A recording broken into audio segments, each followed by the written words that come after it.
নমস্কার বন্ধুরা, আজকে আপনাদের জন্য আরেকটি নতুন ভিডিও নিয়ে আসলাম। ভিডিওটি দেখতে পাচ্ছেন, এই যে গোলাপ ফুলের চারা কালকে বাজার থেকে আনলাম। আজকে এই গাছগুলি টবে লাগাবো, কিন্তু ব্যাপার হচ্ছে এখানে যে দেখতে পাচ্ছেন গাছগুলি, এই গাছগুলিতে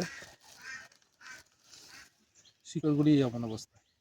কিন্তু এগুলি বড় টবে এখন রোপণ করবো না।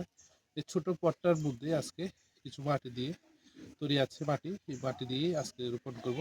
পরবর্তী টাইমে এগুলি যখন একটু পরিবর্তন হবে তখন বড় টবে এগুলি উপস্থাপন করব। চলুন দেখি।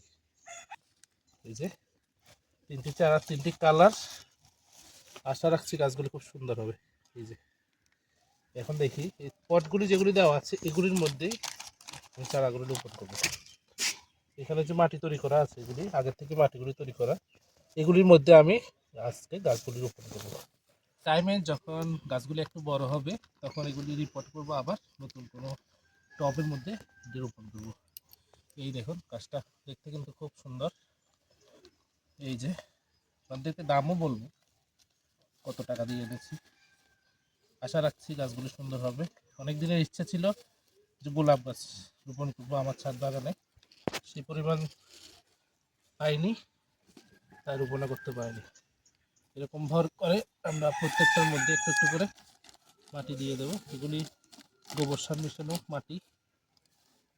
এই যে আরেকটা চারা, একটা একটা করে এখানে প্রতিটি গাছ এরকমভাবে আমরা রোপণ করব।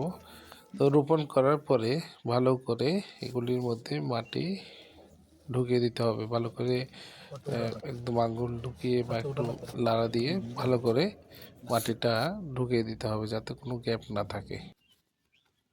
এই দেখুন টপে মাটি ঢুকানো হয়ে গেছে পটটাতে।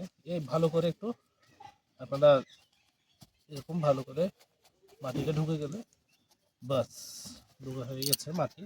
এবার আমরা এখানে জল এনে রেখেছি, ভালো করে জল দিয়ে দেবো। এই যে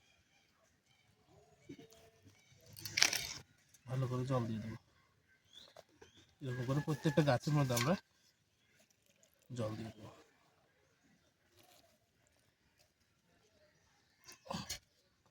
তো এই তিনটি গাছ আমরা এনেছি মাত্র 200 টাকায়। জানি না গাছগুলির দাম বেশি হয়েছে কি কম, কিন্তু আমার কাছে গাছগুলি ভালো লেগেছে তাই আনলাম। ভিডিওটি কেমন লাগলো অবশ্যই জানাবেন, আর পরবর্তী ভিডিওতে আপনাদেরকে আবার এটার কেমন আছে সেই ভিডিওটা আপডেট দেব। কেমন লাগলো ভিডিওটি অবশ্যই জানাবেন। Thank you.